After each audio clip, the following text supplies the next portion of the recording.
Durante años, durante muchos años, Lucas fue simplemente ese hombre. El del café. No tenía un nombre propio para quienes compartían el edificio comercial con él. Ni un rostro tan definido en la memoria de la gente.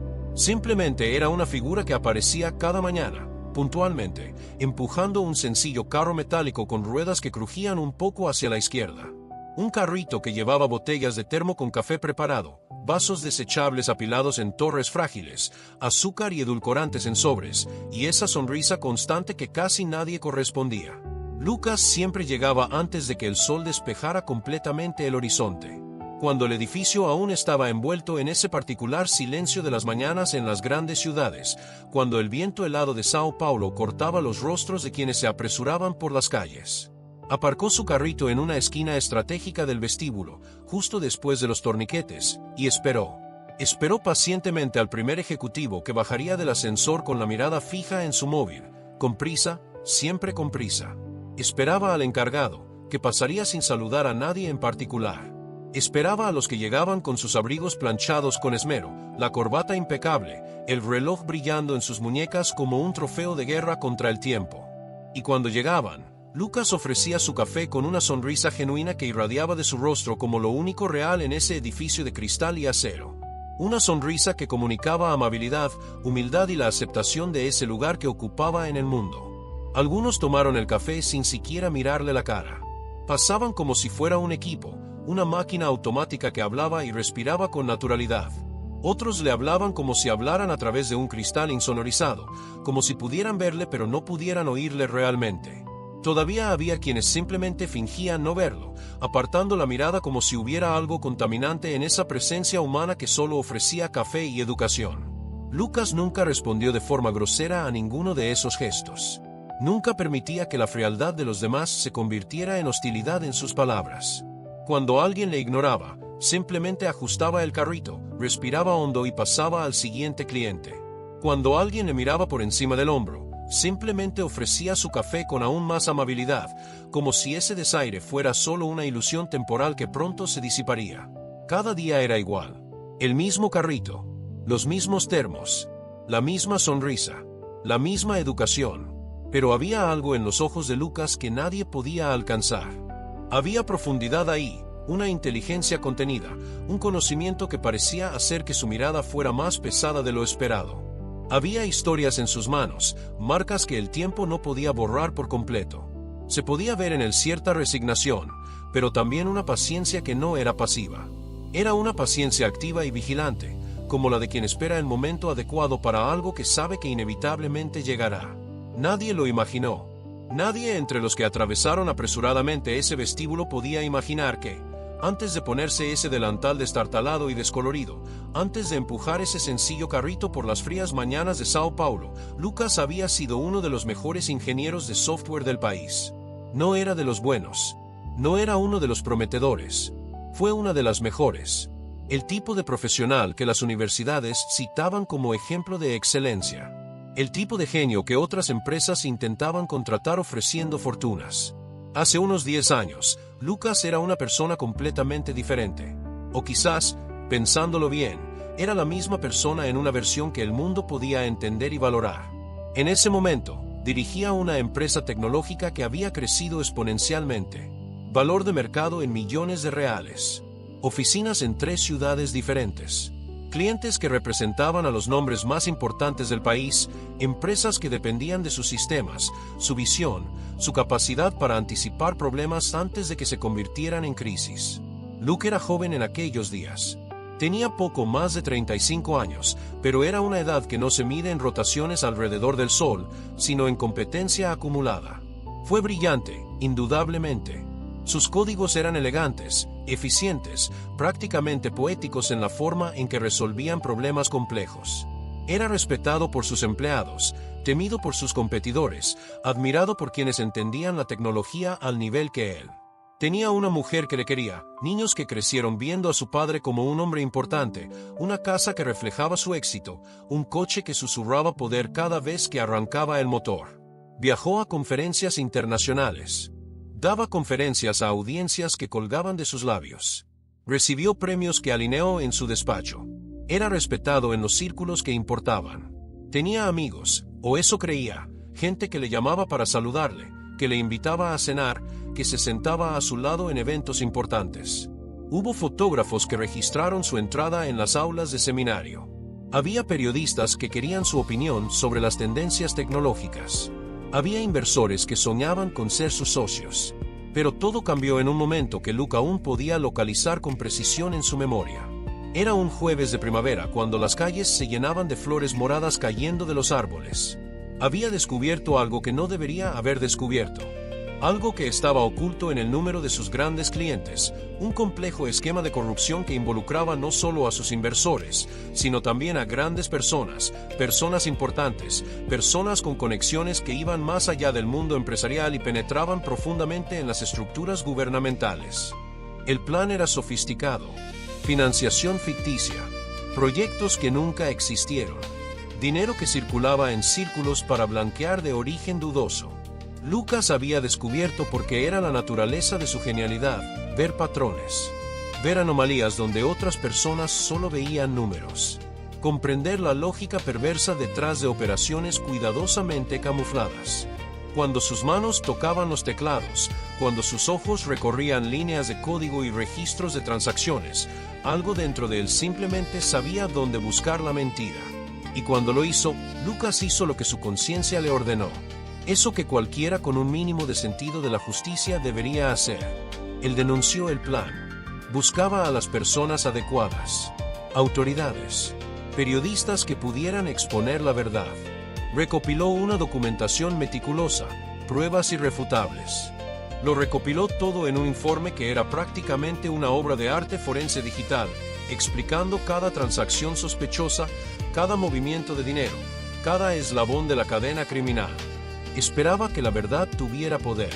Esperaba que hacer lo correcto trajera consecuencias justas. Lo que ocurrió después fue rápido y devastador. En pocas semanas, las cosas empezaron a desmoronarse. No de la manera que Lucas imaginaba. No con investigaciones estructuradas y arrestos de cuello blanco. Lo que ocurrió fue más sutil, más eficiente, más completamente destructivo. Sus mayores clientes simplemente desaparecieron. Contratos que representaban el 70% de sus ingresos fueron cancelados de la noche a la mañana, con correos electrónicos en frío explicando que habían encontrado otras soluciones, que las necesidades de la empresa habían cambiado y que, por desgracia, ya no había espacio para esa colaboración. Los financieros que habían invertido mucho en su empresa se marcharon de repente, recordando compromisos anteriores, otras oportunidades más prometedoras. Luego vinieron las demandas, múltiples, coordinadas, precisas. Fue acusado de robo de propiedad intelectual, de fraude contra sus propios clientes, violación de la confidencialidad. Cada acusación se elaboró con un cuidado que demostró una planificación profesional. No era cierto, absolutamente ninguna de ellas era cierta, pero la verdad importaba menos de lo que imaginaba. La verdad, descubrió Luke amargamente, era solo una herramienta entre muchas que las personas poderosas podían usar o desechar según les convenga. Su nombre fue destruido quirúrgicamente. Periodistas que antes se habían puesto en contacto con él para pedir comentarios ahora le llamaban para pedirle su versión de los hechos, cuando claramente ya habían decidido cuál era la verdadera historia. Salían historias que lo pintaban como un genio inestable, alguien que se había pasado, que había dejado que el éxito se le subiera a la cabeza. Se insinuó que quizá había algo de verdad en las acusaciones, que donde había humo probablemente había fuego. Sus amigos, aquellos que creía conocer bien, desaparecieron. Las llamadas cesaron. Las invitaciones dejaron de llegar. La gente que lo veía en restaurantes simplemente lo veía alejado, como si acercarse a él pudiera ser contagioso. Su esposa, que había sido su apoyo durante aquellos primeros tiempos turbulentos, no pudo soportar la presión. No fue un acto deliberado de traición, Lucas podía verlo claramente ahora. Simplemente era humano. Tenía hijos que proteger, una reputación familiar que mantener, una vida que no merecía ser destruida por la situación en la que él se había metido. Ella le quería, él lo creía, pero había cosas que el amor no podía soportar. Al marcharse, llevándose a los niños con ella, Lucas sintió como si el último hilo que le conectaba con el mundo anterior se hubiera cortado. La empresa colapsó en cuestión de meses. Sin clientes, sin inversores, sin reputación, no quedaba nada que sostener. Tuvo que vender activos desesperadamente, por una fracción del valor. Pagaba a abogados que no podían hacer mucho. Perdió su casa cuando no pudo pagar la hipoteca. El coche se vendió. Los ahorros que había acumulado durante años de éxito se desvanecieron en humo por los gastos legales. Sin dinero, sin amigos de verdad, sin oportunidades que alguien de su edad y origen pudiera encontrar fácilmente, Lucas tuvo que empezar de cero. Literalmente desde cero. Ese grado de caída existencial que obliga a una persona a cuestionar si aún merecía existir, si su vida tenía algún valor más allá del número de dígitos en su cuenta bancaria.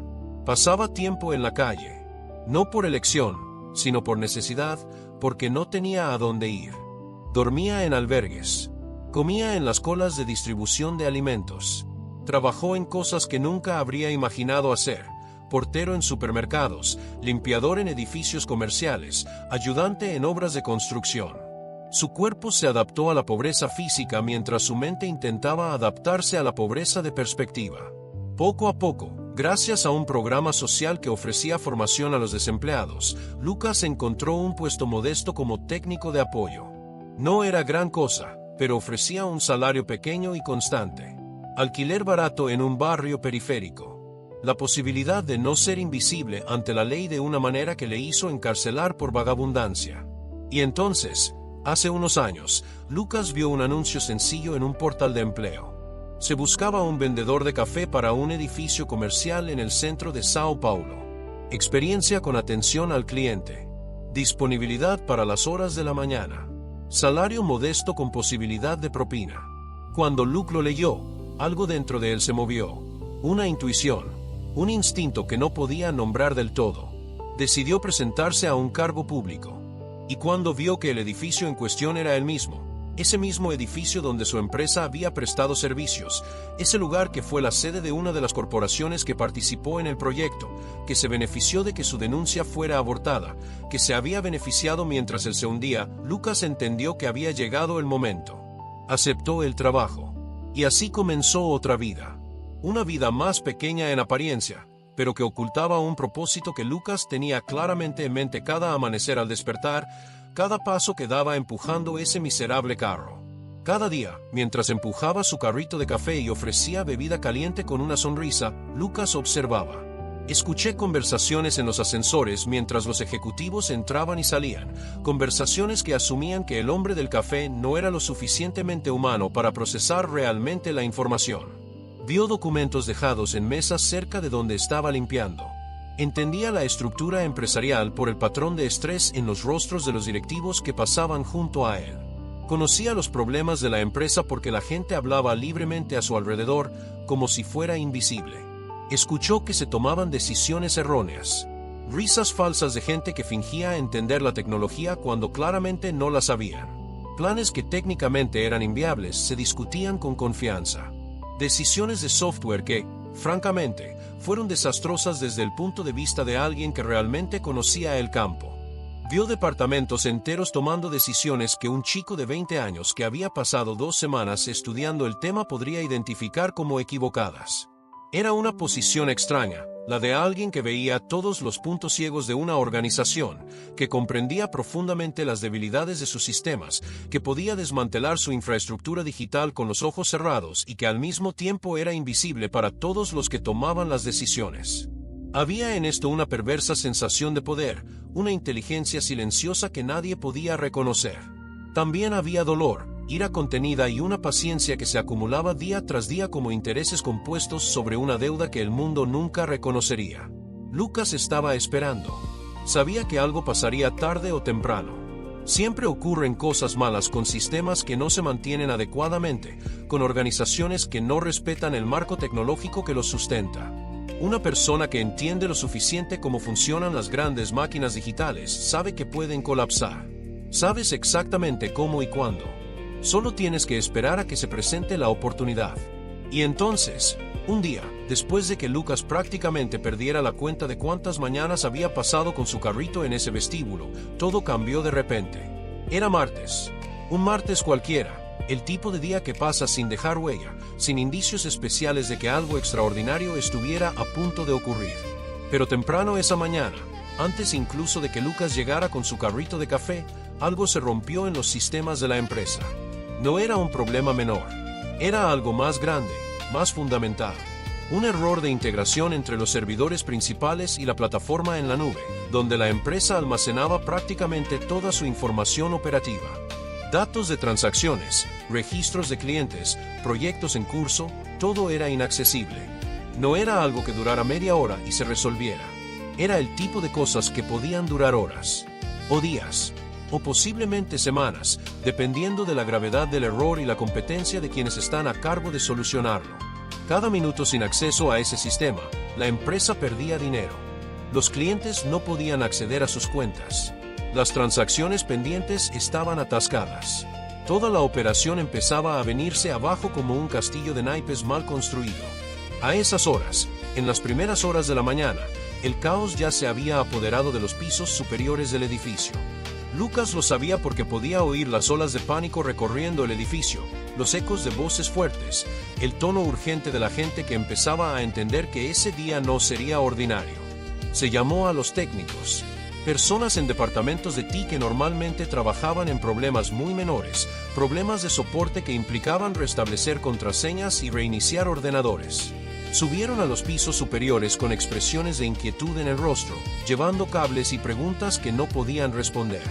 Llamaron a gente de fuera, consultores de empresas externas que ofrecían soporte técnico, expertos en la nube que salen volando de la base de clientes como palomas enviadas en una emergencia coordinada. Y ninguno de ellos pudo solucionarlo. El problema se profundizaba con cada intento que hacían por solucionarlo. Cada intervención parecía generar nuevos problemas adyacentes, como si el error original fuera solo la punta de un iceberg de complicaciones que se extendían más allá de lo que nadie había imaginado. Los ejecutivos empezaron a aparecer en las plantas de ingeniería, algo que normalmente no hacían. Los encargados gritaban instrucciones, que no tenían mucho sentido. Se presentaron conjeturas como hechos técnicos. Había decisiones tomadas por personas que no estaban cualificadas para hacerlo. Luke escuchó todo esto, no porque se lo hubieran contado, sino porque todo el edificio reverberaba con la energía de la crisis. Las puertas del ascensor se abrían y cerraban constantemente. Las rutas de evacuación de emergencia estaban trazadas en la mente de quienes empezaron a pensar en cuánto tiempo les quedaba antes de que ocurriera algo muy grave. Las conversaciones telefónicas se filtraban por los conductos de ventilación. La gente pasaba junto a Lucas aún más apresurada de lo habitual, sin darse cuenta siquiera de que estaba allí. En ese momento, mientras el caos se desataba sobre él, Lucas servía café a un ejecutivo que bajaba a la calle, probablemente para hacer una llamada importante lejos de la mirada. Escuchó fragmentos de conversación mientras el hombre hablaba por teléfono, explicando la situación a alguien que Lucas podía suponer inteligentemente que era un inversor, un cliente importante o algún tipo de figura de autoridad. La integración del servidor con la nube estaba corrupta. Se prohibieron los múltiples puntos de sincronización de datos. Los técnicos no pudieron identificar el punto de origen del fallo. Pérdida potencial de decenas de millones de reales en transacciones no procesadas. La reputación de la empresa está en riesgo. Los clientes empiezan a colgar. Es posible que tardara semanas en restaurarlo todo. Lucas escuchaba, y esa mente forjada en laboratorios de ingeniería de vanguardia, que había resuelto problemas a escala global, que había entendido la elegancia de los sistemas complejos que pocos pueden comprender, Lucas estaba mapeando completamente el fallo en su cabeza. Podía ver dónde estaba el error. Podía ver cómo se propagaba. Podía ver exactamente lo que había que hacer para corregirle. Pasó media hora, luego una hora. La situación empezó a volverse aún más crítica. Lucas escuchó una conversación entre dos directores que bajaron al vestíbulo buscando algún tipo de escape mental. Uno de ellos parecía estar en un pánico genuino, hablando de que podría ser necesario advertir a los inversores de que existía un riesgo significativo de que la empresa no sobreviviera a una crisis así. Hablaba de cómo reaccionaría el mercado, cómo colapsarían las acciones, cómo todo lo que habían construido estaba al borde del colapso porque nadie que trabajaba allí entendía lo suficiente de tecnología para mantener los sistemas básicos en funcionamiento. Lucas respiró hondo. Ese fue el momento, lo entendió. No se trataba de venganza. No se trataba de hacer sufrir a esas personas tanto como él había sufrido. Se trataba de lo que era correcto hacer. Se trataba de usar lo que tenía, el conocimiento que nadie podía arrebatarle, para evitar que una mala situación empeorara irreversiblemente. Colocó el carrito de café en un rincón seguro. Se secó las manos en el delantal y caminó hacia los ascensores, subiendo a los pisos superiores donde el caos estaba alcanzando su punto álgido. Cuando llegó a la planta donde estaban concentrados la mayoría de los ejecutivos y técnicos, abriendo puertas de salas, revisando monitores, discutiendo soluciones que no tenían sentido, Lucas se detuvo un momento. Nadie le había notado todavía. Era como si permaneciera invisible aunque estuviera allí, aunque su presencia cambiara la composición del aire en ese espacio. Respiró hondo, reuniendo valor no para lo que estaba a punto de hacer, sino para enfrentarse a lo que vendría después. Y entonces llamó a la puerta de la sala de conferencias donde se reunían los altos ejecutivos, intentando coordinar una respuesta al caos que les rodeaba. Silencio. Silencio total, absoluto. Todas las miradas se dirigieron hacia él. Expresiones de asombro, confusión, irritación. Estaba el director de operaciones, el vicepresidente ejecutivo, el jefe de TI, gente cuyos nombres Lucas conocía porque su anterior empresa había hecho negocios con algunos años atrás y que ciertamente no le reconocían ahora. El director de operaciones, un hombre que Lucas había visto en fotografías de negocios, que aparecía regularmente en presentaciones de diapositivas sobre la historia corporativa, le miraba con esa mezcla de desprecio e incomprensión que caracteriza a alguien que ve una herramienta que no puede utilizar correctamente. Y dijo, con un tono que sugería que la respuesta era obvia: ¿qué quieres? No tenemos tiempo para un café ahora mismo. Hubo una risa contenida. Risas de esas personas que necesitaban un momento muy ligero de ligereza ante la presión que sentían. Risas que sonaban más como el ladrido de perros que reconocen la jerarquía, que entienden que aquí había una persona inferior y que burlarse de él era una forma de reafirmar su posición. Otro ejecutivo, quizá vicepresidente o alto directivo, añadió: en serio, tío, estamos en crisis aquí. Solo ven a vendernos café cuando todo esto termine. Si pasa. Más risas. Una risa que se extendió por la habitación como un virus, contagiosa y cruel. Luke vio a personas permitirse un breve momento de frivolidad, personas que tenían miedo y usaban ese miedo como combustible para el desprecio. Pero Lucas no hizo nada. No respondió con enfado. No permitió que la injusticia del momento le desviara de su propósito. Simplemente esperó a que la risa se disipara, ese sonido que hacían todas esas bocas que nunca había considerado que pudiera ser más de lo que parecía ser. Y cuando volvió el silencio, cuando por fin volvieron a llamar su atención, Luke habló con una calma casi de otro mundo considerando todo lo que había vivido. Dijo que si el problema era la integración del servidor con la nube, si había fallos en la sincronización de datos entre los puntos finales primarios y secundarios, si el error era del tipo que sospechaba, entonces podría ayudar, podría solucionarlo, podría revertir el caos que les rodeaba.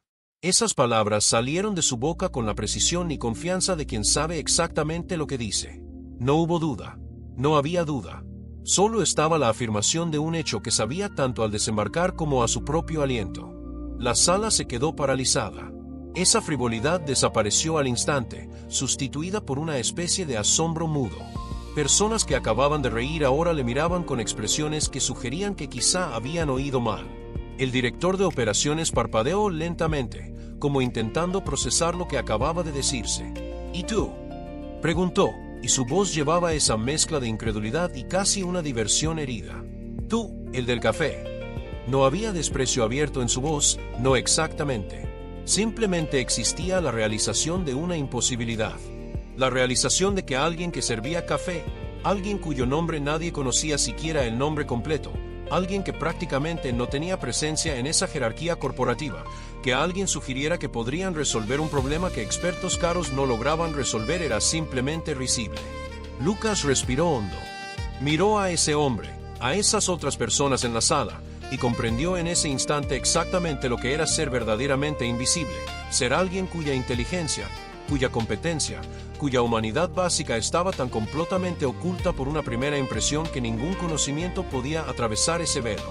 Pero no necesitaba que le reconocieran, no necesitaba que le tomara la palabra, solo necesitaba demostrarlo. Se acercó al ordenador que estaban usando los técnicos. Era una máquina estándar, nada especial, hardware que cualquier persona moderna usaría para trabajos ejecutivos. Los que estaban sentados junto al monitor se alejaron, no porque confiaran en Lucas, sino porque había algo en su forma de moverse que sugería que lo haría sin permiso. Sus manos empezaron a moverse por los teclados, sus dedos encontrando cadenas de caracteres con la memoria muscular de alguien que había pasado media vida hablando así con máquinas. Abrió terminales. Pasé rápidamente por los archivos de configuración. Solicitó acceso a scripts del sistema que normalmente requerían aprobación multinivel. Mientras la gente a su alrededor observaba en silencio atónito, Lucas seguía el camino que había seguido el error a través de la infraestructura digital de la empresa como si estuviera leyendo un mapa que había estudiado durante años. Y entonces lo vio. El defecto. Simple, elegante y completamente obvio una vez que alguien supiera exactamente dónde mirar. Había un conflicto de versiones entre dos métodos de sincronización que intentaban operar simultáneamente.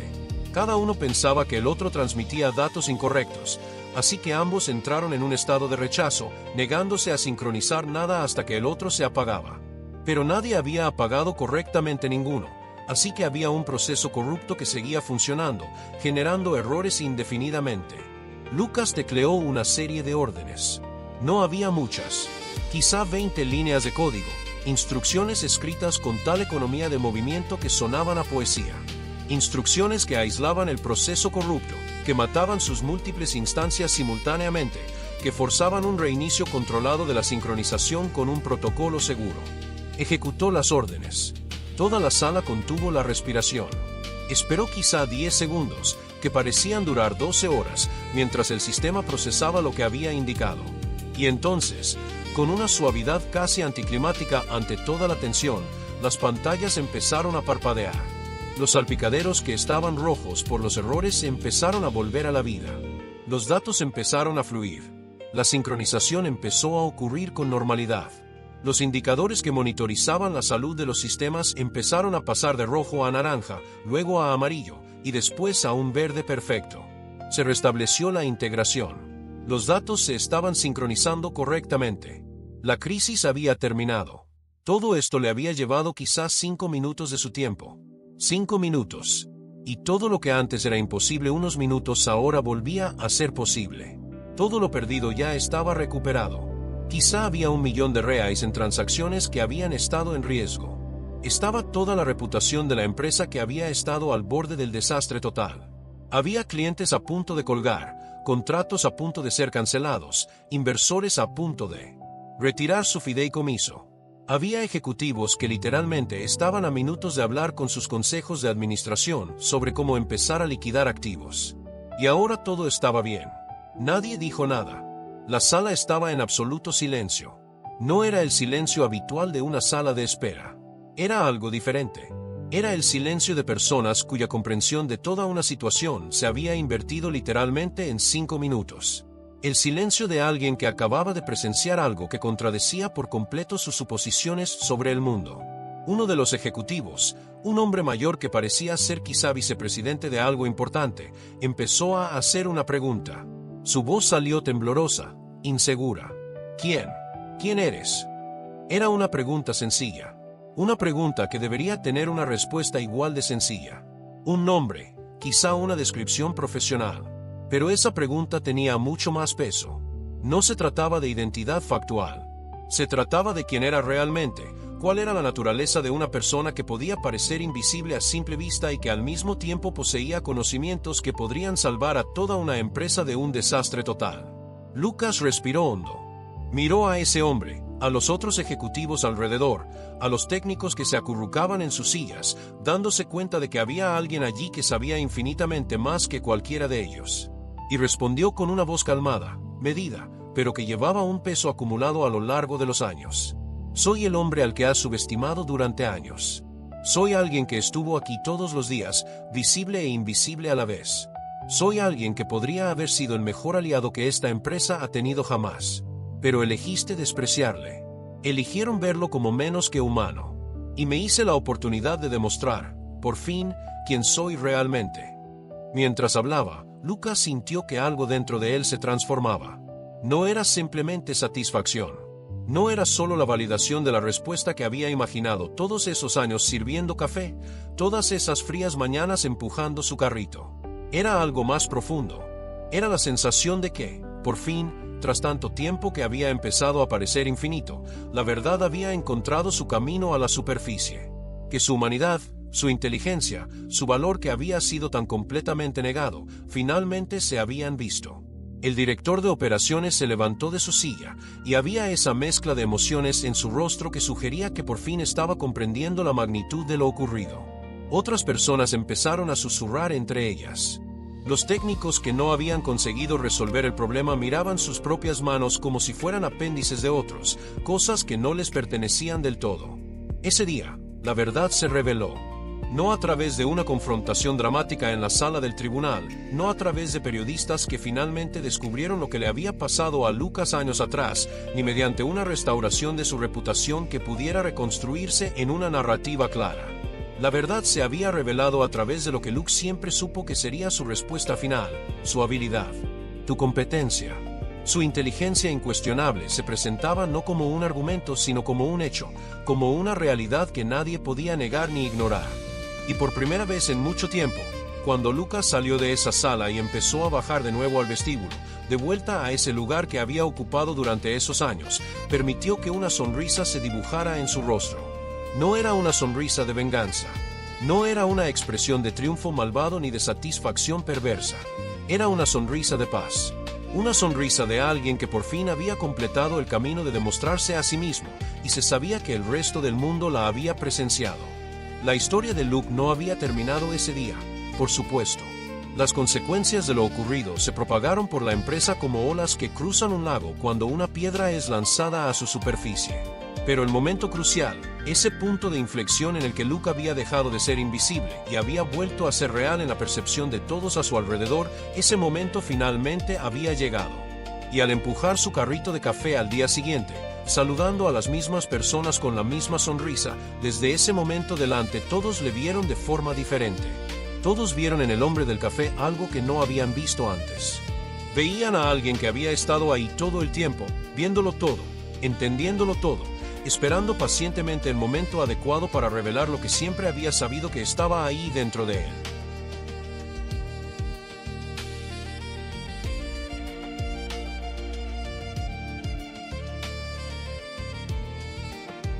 Marcelo Ferraz contemplaba la ciudad desde el piso 42 del edificio que llevaba su nombre. San Pablo se sentaba bajo sus pies como un tablero de ajedrez donde él era el único jugador que importaba. A los 43 años, había construido un imperio que abarcaba 3 continentes. Hoteles de lujo, centros comerciales sofisticados, pisos que cuestan fortunas. Su rostro había aparecido en las portadas de las revistas de negocios más importantes del país. Hombre del año. Estratega del siglo, genio empresarial. Todas esas palabras parecían pequeñas comparadas con lo que había logrado. La habitación de su despacho reflejaba su posición. Muebles italianos elegidos personalmente. Una colección de arte moderno que sería la envidia de los museos. 2 paredes enteras de cristal ofrecían una vista que pocos mortales podían disfrutar. Cuando Marcelo se sentaba en su sillón de cuero negro, que costaba más que una casa en un barrio exclusivo, sentía que podía tocar las nubes. Su agenda era una lista de imposibilidades que convirtió en realidad. El lunes cerró un trato multimillonario en Londres. El miércoles, firmó la documentación para un nuevo complejo turístico en Bora Bora. Los viernes, recibía ministros y políticos importantes en su restaurante privado. Todos querían algo de él. Todos veían en Marcelo al hombre que hacía realidad los sueños o destruía rivales, según el punto de vista. No tenía amigos, aunque tenía cientos de personas que le acompañaban. No tuvo relaciones duraderas, solo encuentros ocasionales con mujeres hermosas que pronto desaparecieron de su vida. No tenía aficiones aparte del trabajo, ni pasión más allá del dinero y el poder. Su padre, un hombre sencillo que había hecho posible su educación con el sacrificio, había muerto hace 5 años. Marcelo llegó al funeral con 20 minutos de retraso, se fue temprano y completó 3 transacciones comerciales durante el luto. No se le había escapado ni una lágrima por la cara. El otoño llegó en un martes cualquiera, cuando no se suponía que pasara nada especial. Su secretaria entró en la sala con el rostro pálido, temblando. Un escándalo se había explotado en la prensa. Las investigaciones federales concluyeron que sus prácticas contables eran fraudulentas a gran escala. Empresas pantalla, malversación de recursos públicos, connivencia con autoridades corruptas. Cada titular era un corte que cortaba partes del imperio que él había criado con tanto cuidado. En 5 días, sus cuentas fueron congeladas, sus bienes secuestrados, sus empresas liquidadas. Los miembros que antes le besaban las manos ahora testificaban en su contra. Los políticos que frecuentaban su restaurante negaron cualquier relación. Los amigos que no existían nunca aparecían. Los medios que habían celebrado su genio ahora exploraban cada detalle de su corrupción con igual intensidad. Fue acusado de 63 cargos. Cada día empeoraba. Marcelo Ferraz despertó un mes después en una celda de 5 metros cuadrados. Las paredes eran grises, frías, impenetrables. La única ventana era un pequeño rectángulo de metal reforzado que daba a un patio aún más gris. El colchón de la cama metálica crujió al moverse. El baño era un agujero de porcelana con agua tibia y un espejo de acero que distorsionaba su reflejo. No se reconocía en el rostro que veía reflejado. Había envejecido 10 años en una semana. Las líneas de su cara parecían excavar. Los ojos que antes brillaban con arrogancia ahora solo reflejaban confusión. Su pelo, siempre bien peinado y cortado en salones exclusivos, ahora caía despeinado sobre su frente. Llevaba ropa gris de prisión que no le pertenecía. Los primeros días fueron los peores. Su cuerpo físicamente intacto pero su mente destruida. Marcelo no sabía cómo funcionar en un lugar donde el dinero no significaba nada, donde su nombre era una broma entre los guardias, donde los demás internos le miraban con una mezcla de desprecio e interés, como si evaluaran si aún quedaba algo que quitarle. La humillación comenzó pronto y fue refinada y constante. El primer día en la cafetería, le empujaron por primera vez. Salió volando una bandeja de comida. Arroz y judías estaban esparcidos por el suelo. Los demás se rieron. Se quedó de pie, esperando una explicación que nunca llegó. El hombre que le había empujado era grande, con tatuajes de prisión cubriéndole los brazos, y miraba a Marcelo con puro odio. No había otra razón que la simple realidad de que Marcellus era débil aquí y cualquiera podía demostrar su superioridad. La biblioteca de la prisión tenía solo 50 libros, muchos de ellos con páginas perdidas. Marcelo se refugió allí durante su tiempo libre, no para leer, sino para estar lejos de los ojos. Una tarde, otro interno lo encontró entre las estanterías. Un hombre mayor, con ojos grises que parecía haber visto todo lo que el mundo tenía para ofrecer. El hombre simplemente le observó durante mucho tiempo. Luego dijo que Marcelo olía a desesperación y que la desesperación era lo más peligroso en la cárcel. Que había 2 tipos de hombres encarcelados. Aquellos que sabían que merecían estar allí y aquellos que pasaban cada día pensando que habían sido agraviados. El primer tipo encontró la paz. La segunda iba a volverse una locura. Marcelo quiso discutir. Quería decir que había sido víctima de las circunstancias, que simplemente había seguido lo que todos a su alrededor hacían, que era especial y no debería estar allí. Pero algo en los ojos del hombre lo silenció. Y entonces, cuando estuvo solo en su celda esa noche, Marcelo finalmente lloró. No lágrimas de autocompasión, sino lágrimas que parecían venir de un lugar tan profundo dentro del que no sabía que existía. Los meses se convirtieron en años. Marcelo ha envejecido aún más en prisión, pero de una manera diferente. No era solo el paso del tiempo marcando su rostro con arrugas más profundas. Era algo dentro de él que estaba cambiando. Empezó a trabajar en la cocina de la prisión. Era un trabajo sucio, olía a grasa vieja y comida sobrante, pero había algo en preparar comidas para otros que le daba una sensación extraña. Una vez, un joven recluso, de quizá 17 años, comió 3 veces la cantidad normal de comida que había preparado. El chico había llegado recientemente, asustado y delgado, un tipo fácil para los depredadores de la prisión. Marcelo le guardó comida extra en las semanas siguientes. Nadie se dio cuenta salvo el propio chico. Tras unas semanas, el joven buscó a Marcelo en la cocina. Con lágrimas en los ojos, le dio las gracias. Dijo que esa comida extra le había salvado de algo terrible que estaba ocurriendo en su celda. Que había pensado en rendirse, pero ese simple acto de generosidad le había hecho creer que aún quedaba decencia en el mundo. Marcelo se sentó ese día y entendió algo que toda su vida de éxito nunca le había enseñado. Esa decencia no tiene precio. Que pequeños actos de compasión resuenan en las almas de formas que no podemos medir. Que todas las riquezas y el poder del mundo no le daban la sensación de que estaba haciendo algo que realmente importaba. Empezó a dedicar su tiempo a diferentes cosas. Ayudó a hombres analfabetos a aprender a leer. Su propio aprendizaje en la educación privilegiada finalmente tuvo un propósito real. Enseñó a un hombre de 52 años a escribir su propio nombre por primera vez en su vida. El hombre lloró cuando logró firmar su nombre completo. Marcelo también lloró. Organizó grupos de hombres para discutir sus crímenes, sus motivos, sus consecuencias. Muchos nunca habían pensado realmente en lo que habían hecho. Simplemente huían de ese pensamiento cada vez que amenazaba con aparecer. Lo entendía perfectamente. Había pasado toda su vida huyendo, escapando de la realidad de que su éxito se basó en el fraude, huyendo del recuerdo de su padre, que había pedido, cerca del final, que Marcelo usara su dinero para ayudar a la gente. Una petición que Marcelo ignoró con una sonrisa vacía. Durante los años de prisión, Marcelo leyó todos los libros de la biblioteca una y otra vez. Leía filosofía, historia, poesía. Un libro en particular le acompañó, un pequeño volumen de Dostoyevsky que había encontrado bajo una cama, olvidado. Las palabras sobre la redención, sobre el sufrimiento como camino hacia la transformación, sobre la posibilidad de un renacimiento incluso en las circunstancias más desesperadas, parecían dirigirse directamente a su alma dañada. Había un espejo en la cocina, no deformado como ese acero en su celda.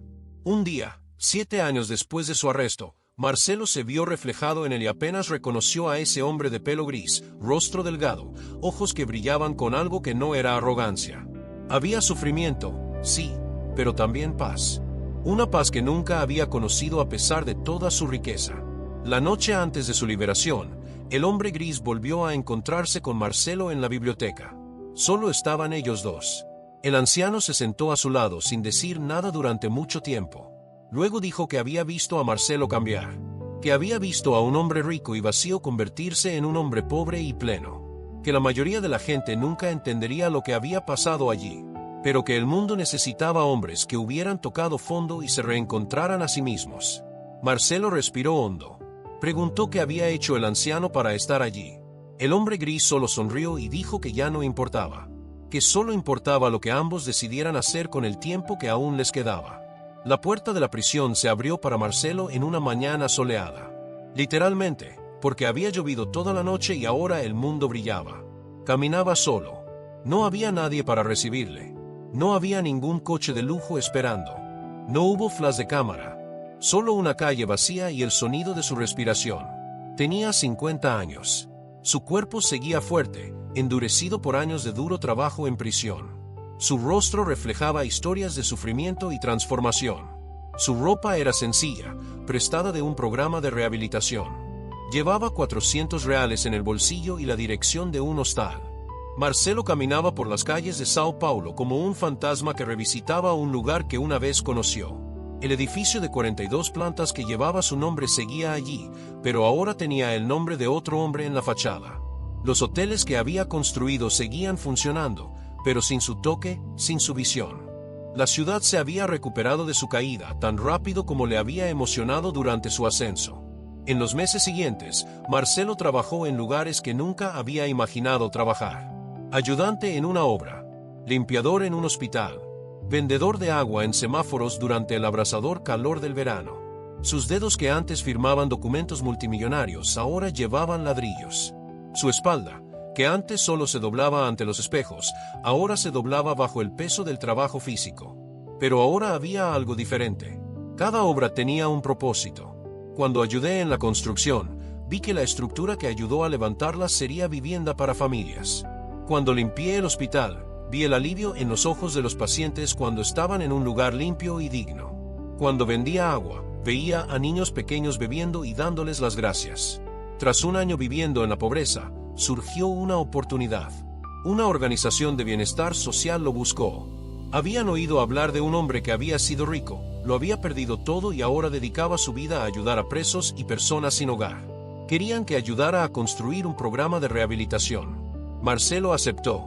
No porque fuera un nuevo reto empresarial ni porque buscara validación, sino porque entendía que era lo que debía hacer. Era la razón por la que había sobrevivido a esos años oscuros. Era la razón por la que se volvió loco y luego reconstruyó su mente. 5 años después, el programa que ayudó a crear había transformado más de 1000 vidas. Hombres que salieron de prisión con un propósito. Mujeres que huyeron de la miseria. Niños que han encontrado mentores. Cada una de estas historias reflejaba el propio viaje de Marcelo. Ahora vivía en un apartamento sencillo en un barrio de clase media. Tenía un coche viejo pero fiable. Comía bien pero sin excesos. Su vida estuvo llena de encuentros con personas necesitadas, visitas a prisiones y desarrollo de programas educativos. Y lo más extraordinario era que ahora se sentía más rico que cuando tenía 3 continentes. Una noche, Marcelo visitó la tumba de su padre. Había pasado 7 años sin poner flores allí. Ahora colocaba flores cada mes. Se detuvo ante la lápida y habló en voz alta, como solía hacer. Dijo que por fin lo había entendido, que la vida no era acaparar cosas. Se trataba de servir, que lo había entendido demasiado tarde, pero aún así lo había entendido. Al día siguiente, mientras enseñaba a un grupo de adolescentes en riesgo sobre las decisiones y las consecuencias, un chico levantó la mano. Le preguntó si Marcelo creía que alguien muy malo podía cambiar. Si todo se perdiera una vez que alguien cruzaba cierta línea. Marcelo miró ese rostro joven, sospechoso y desesperado, y pensó en sí mismo a los 43 años, cuando estaba seguro de que era invencible. Pensó en el hombre gris que había visto en una celda. Pensó en cada persona que había conocido a lo largo de los años, que había tocado el fondo y encontrado la fuerza para escalar. Dijo que nadie es tan malo como para no poder cambiar. Que el sufrimiento, cuando se acepta y comprende, puede convertirse en la herramienta más poderosa para la transformación. Que cuanto más profundo sea el pozo en el que caigamos, más alta puede ser la escalada, si decidimos escalarla. Que el mundo está lleno de hombres que lo han perdido todo y lo han encontrado todo. Que él era uno de ellos. Y en esa sala, mirando esos rostros que reflejaban esperanza y desesperación a la vez, Marcelo Ferraz por fin se reconoció a sí mismo. No como el hombre arrogante que había construido un imperio, pero como el hombre que lo había perdido todo y se había ganado a sí mismo. Y eso, lo entendía con claridad cristalina, era incomparablemente más valioso. La vida le había enseñado la lección más preciada de todas. Ese verdadero éxito no se mide en los pisos de los edificios, ni en cuentas bancarias o prestigio. Ese éxito es cuando duermes tranquilo sabiendo que ayudaste a alguien. Es cuando ve en un ojo que antes reflejaba la desesperación ahora refleja esperanza. Es cuando reconoces en ti mismo la capacidad de amar, de servir, de importar de verdad. Marcelo seguiría viviendo. Habría más historias, más transformaciones. Más momentos en los que tendría que enfrentarse a esa arrogancia que aún dormía en sus genes. Pero ahora tenía el mayor premio que un hombre que lo perdió todo podía ganar. Se tenía a sí mismo, auténtico, vulnerable, completo. Lucas era conocido como un genio de la programación. A los 28 años, trabajaba como analista de valores en una de las mayores empresas tecnológicas del país. Discreto, solitario y extremadamente cuidadoso, creía que el control lo era todo. Un error podría ser demasiado costoso. En un amanecer silencioso, mientras revisaba los códigos de un sistema bancario internacional, Lucas hizo algo que nunca hizo. Se saltó una comprobación automática para ganar tiempo. Era solo una prueba sencilla. Nada grave. O eso creía. Minutos después, su ordenador se bloqueó. La pantalla parpadeó. Y un expediente que nunca había visto apareció abierto por sí solo. El nombre le heló la espalda. Proyecto Edén. Confidencial. Curioso e inquieto, Lucas empezó a leer. El expediente reveló algo devastador. La empresa para la que trabajaba estaba utilizando datos de millones de personas para manipular decisiones políticas, económicas e incluso judiciales. Las vidas se moldeaban mediante algoritmos secretos. Matrimonios destruidos, negocios quebrados, personas encarceladas injustamente. Todo calculado. Cada línea que leía Luke parecía abrir una nueva capa de horror. El sistema no era solo un programa. Era una máquina de control social que operaba en las sombras. Los registros mostraban cómo el algoritmo identificaba patrones de comportamiento, prediciendo acciones antes incluso de que las personas las tomaran. A través de redes sociales, historiales de navegación, transacciones bancarias e incluso conversaciones privadas interceptadas, el proyecto Eden construyó perfiles psicológicos completos. Con esta información, la empresa vendió influencia. Los políticos pagaron para que los votantes recibieran noticias inventadas. Las corporaciones compraron datos para eliminar a la competencia antes incluso de que nacieran. El sistema judicial se alimentaba de análisis sesgados que dirigían los veredictos. Lucas sintió como le crecían náuseas en el estómago. Había dedicado años de su vida a construir sistemas de seguridad para esta empresa. Creía que protegía los datos, asegurando la privacidad. Pero ahora comprendía la cruel verdad: él era parte de la rueda. Cada cortafuegos que construyó, cada protocolo descifrado que implementó, servía para ocultar a este monstruo digital a los ojos del mundo. Sus manos temblaban sobre el teclado mientras hojeaba los archivos. Había miles de casos documentados. Las familias se separaron porque el algoritmo detectó potencial de divorcio y se benefició de ello. Los pequeños empresarios se declaran en bancarrota porque la competencia pagó para que sus perfiles se mancharan digitalmente. Jóvenes prometedores impedidos de ganar becas porque no encajaban en el perfil deseado por las instituciones patrocinadoras. Pero lo peor aún estaba por venir. En medio del documento había un nombre que hizo que el mundo de Lucas colapsara: Ana Méndez. Tu hermana. Lucas sintió como la sangre desaparecía de su rostro. Ana había sido acusada de fraude 2 años antes y desapareció poco después. La familia creyó que había cometido un delito y huyó. El padre de Lucas murió aún cargando con la vergüenza y el dolor de tener a una hija criminal huyendo. La madre nunca volvió a ser la misma, consumida por la culpa de no haber descubierto quién era realmente su hija. O al menos eso pensaba todo el mundo. Pero ahora veía la verdad. Hannah había descubierto el proyecto Eden. Y por eso la silenciaron. Con el corazón acelerado, Lucas siguió leyendo. Los registros estaban meticulosamente detallados. Ana trabajó como auditora en una consultora financiera que prestaba servicios a la misma empresa tecnológica. Durante un análisis rutinario, encontró discrepancias en los informes de uso de datos. Números que no coincidían. Acceso no autorizado. Patrones extraños de movimiento de información. Empezó a investigar por su cuenta. En los archivos, Lucas encontró copias de correos electrónicos que Ana había enviado a sus superiores, advirtiendo de posibles irregularidades. Las respuestas fueron evasivas, pidiéndole que no se preocupara, que solo eran problemas técnicos. Pero Ana era persistente. Siempre lo ha sido. Luego vino la marca. El sistema lo identificó como una amenaza de nivel rojo. Lucas vio la marca de tiempo exacta, 14 de marzo, a las 23:47. 2 días después de ese momento, el perfil digital completo de Ana comenzó a ser destruido y reconstruido. Tus transacciones bancarias han cambiado. Se falsificaron registros de comunicaciones. Se introdujeron documentos falsos en los sistemas gubernamentales. En menos de una semana, Ana Méndez pasó de ser una auditora respetada a ser sospechosa de fraude corporativo. Las pruebas eran demasiado perfectas. Transferencias bancarias que nunca hizo. Correos electrónicos que nunca enviaba.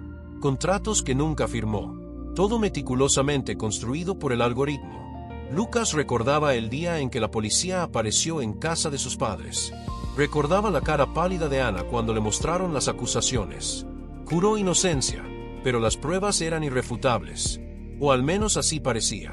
Antes de que pudiera defenderse adecuadamente, Ana desapareció. La familia recibió un correo electrónico suyo diciendo que se sentía culpable y que huía para no avergonzarles más. Ahora Lucas lo sabía. Ese correo nunca fue escrito por ella. Los archivos mostraban el destino de Ana. No huyó. Estaba secuestrada. Había registros de una transferencia a lo que el sistema llamaba una unidad de contención. Un lugar donde se neutralizaron las amenazas al proyecto. No había detalles sobre lo que eso significaba exactamente, pero Lucas sintió un escalofrío mortal recorrerle la espalda. Siguió buscando, desesperado por cualquier información que indicara que Ana seguía viva. Los registros estaban fragmentados, codificados, pero él podía descifrarlos. Se mencionaron interrogatorios, procedimientos de borrado de memoria, protocolos de reubicación.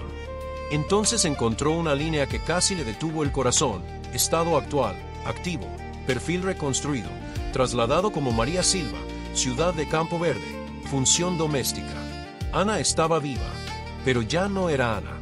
El sistema había borrado su identidad, implantado falsos recuerdos y colocado en una vida completamente diferente, en un pequeño pueblo a cientos de kilómetros de distancia.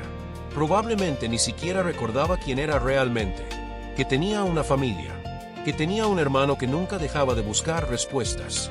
Lucas se apartó del ordenador, cubriéndose la cara con las manos. Las lágrimas le ardían en los ojos. Todos esos años culpando a Ana. Todos esos meses viendo a su padre languidecer con asco. La madre se convirtiendo en una sombra de sí misma. Y Ana estaba viva, pero atrapada en una existencia falsa, sin siquiera saber que era prisionera.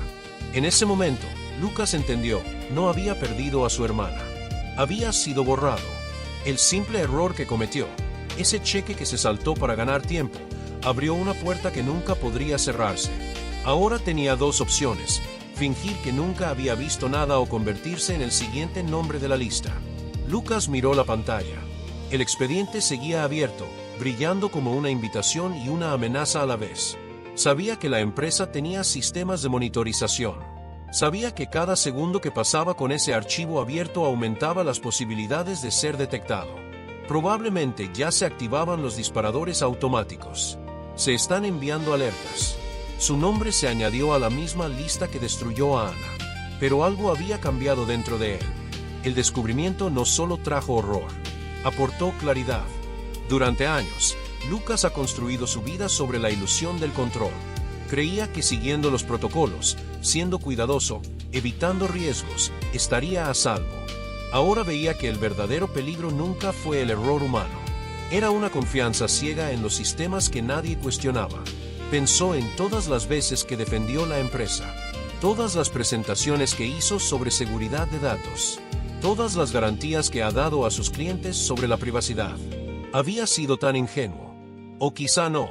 Quizás simplemente no quería verlo. Lucas respiró hondo. Sus manos dejaron de temblar. Una determinación fría y calculada le invadió. Era analista de seguridad. Conocía los sistemas mejor que casi nadie. Si alguien podía exponer el proyecto Eden sin ser destruido de inmediato, era él. Pero necesitaba ser inteligente. No podía simplemente copiar los archivos y enviarlos a la prensa. El sistema rastrearía cualquier intento evidente. Necesitaba pensar como pensaría el algoritmo. Tenía que ser invisible. Lucas se puso manos a la obra. Primero, creó un perfil falso utilizando identidades digitales fragmentadas de personas que ya habían fallecido. El algoritmo tendría dificultades para detectar anomalías en datos de individuos que oficialmente ya no existían. A través de este perfil fantasma, comenzó a acceder a los archivos del proyecto Eden de forma distribuida, pequeños fragmentos a la vez, simulando patrones de acceso que parecían rutinarios. Mientras descargaba la información, Lucas construía simultáneamente una red de servidores externos geográficamente dispersos. Cada fragmento de los datos estaba cifrado con diferentes capas de protección y almacenado en distintos lugares. Incluso si la empresa descubriera parte de la operación, no podría acceder ni destruir todo. Pasaron las horas. El amanecer se intensificó. Lucas apenas parpadeó, con la mirada fija en las líneas de código que cruzaban la pantalla. Cada archivo copiado era una pequeña victoria. Cada transferencia exitosa, un paso más cerca de la verdad expuesta. Pero sabía que necesitaba algo más que datos. Necesitaba un plan de divulgación que garantizara el máximo impacto y la mínima posibilidad de supresión. La empresa tenía conexiones con los medios tradicionales. Tenía el poder económico para sofocar escándalos. Había abogados que transformaban verdades en interminables demandas. Lucas necesitaba pensar en grande. Necesitaba crear un evento que no pudiera ser ignorado ni silenciado. Mientras copiaba los últimos archivos sobre Ana, su mente trabajaba en el problema. Entonces empezó a surgir una idea. ¿Y si no solo expuso los datos, sino que usó el sistema en sí mismo contra la empresa? ¿Y si creara un algoritmo inverso que identificara a todas las víctimas del proyecto Eden y las alertara simultáneamente? Millones de personas descubriendo al mismo tiempo que sus vidas han sido manipuladas. La revuelta sería instantánea e imposible de contener. La genialidad del plan hizo sonreír a Lucas por primera vez en aquella terrible noche. Usaría las mismas herramientas que destruyeron a Ana para liberarla. Convertiría el arma en un escudo. Empezó a escribir el código. Sus manos volaban sobre el teclado con la rapidez y precisión de años de experiencia. El algoritmo sería elegante, eficiente, imparable. Una vez activada, rastrearía las bases de datos de Project Eden, identificaría a cada persona afectada y enviaría notificaciones personalizadas a través de múltiples canales, correo electrónico, mensajería, redes sociales, incluso cartas físicas a quienes no tienen presencia digital. Cada víctima recibiría pruebas específicas de cómo se manipuló. Prueba irrefutable. Documentos con sus propios nombres. No sería una denuncia abstracta de una empresa malvada. Sería algo personal. Sería real. Sería imposible ignorarlo. Mientras programaba, Lucas también insertó un mecanismo de protección. El código se distribuiría entre miles de dispositivos antes de su activación. Incluso si la empresa intentara detenerle, las copias seguirían publicándose. El algoritmo sería como un virus benevolente, difundiendo la verdad en lugar de destruirla. El cielo empezaba a despejarse cuando Lucas terminó. Eran casi las 6 de la mañana. Había trabajado más de 5 horas sin parar. Su cuerpo dolía, pero su mente nunca había estado más clara. Ahora venía la parte más peligrosa. Activación. Una vez ejecutado la orden final, no habría vuelta atrás. La empresa lo sabría al instante. Tendría minutos, quizás solo segundos, antes de que intentaran localizarlo. Tenía que estar preparado para desaparecer. Lucas se levantó y fue al armario. Cogió una mochila y empezó a llenarla con lo esencial: documentos, dinero en efectivo que guardaba para emergencias, un portátil viejo sin conexión a sus sistemas principales, ropa. Mientras recogía, miró alrededor del apartamento. Ese lugar había sido su refugio durante 3 años. Ahora sería solo otro lugar abandonado en su historia. Volvió al ordenador. Sus dedos flotaban sobre el teclado. Un último momento de duda. Pensó en su madre. ¿Cómo reaccionaría cuando descubriera la verdad sobre Ana? La alegría de saber que su hija estaba viva se mezclaría con el dolor de entender lo que le hicieron. Y Lucas no estaría allí para consolarla. Pensó en su propio futuro. Todo lo que construyera desaparecería. Carrera, reputación, seguridad. Se convertiría en un fugitivo. O peor. Pero entonces pensó en Ana. Sobre todas las demás personas cuyas vidas fueron destruidas por el proyecto Eden. Pensó en quienes vendrían después, si el sistema seguía funcionando sin oposición. Pensaba que el silencio no era neutralidad, era complicidad. Lucas cerró los ojos, respiró hondo y empezó a teclear la última orden. Las letras aparecieron en la pantalla, una a una. Su corazón latía con fuerza, pero sus manos estaban firmes. Cuando pulsaron la última carta, se detuvo un segundo. Luego pulsa Enter. La pantalla parpadeó. Las líneas de código comenzaron a rodar a una velocidad imposible. El algoritmo estaba activo. Ya se estaba extendiendo por la red, replicándose, infiltrándose, recogiendo datos. En pocos minutos, alcanzaría masa crítica. En cuestión de horas, millones de personas empezaron a recibir las notificaciones. Lucas desconectó su ordenador principal, destruyó los discos duros con un mazo que guardó precisamente para este tipo de emergencias y cogió su mochila. Antes de irse, miró una última vez el apartamento, a la vida que estaba dejando atrás. No sentía miedo, no sentía arrepentimiento, y por primera vez en años, ya no tenía miedo, porque la verdad ahora estaba viva. Se extendía por la red como fuego en un bosque seco. Imparable, inevitable. Lucas salió del apartamento sin mirar atrás. El sol se alzó sobre la ciudad, tiñendo todo de dorado. Un nuevo día, un nuevo comienzo. Ahora él era el fantasma, y su misión acababa de comenzar.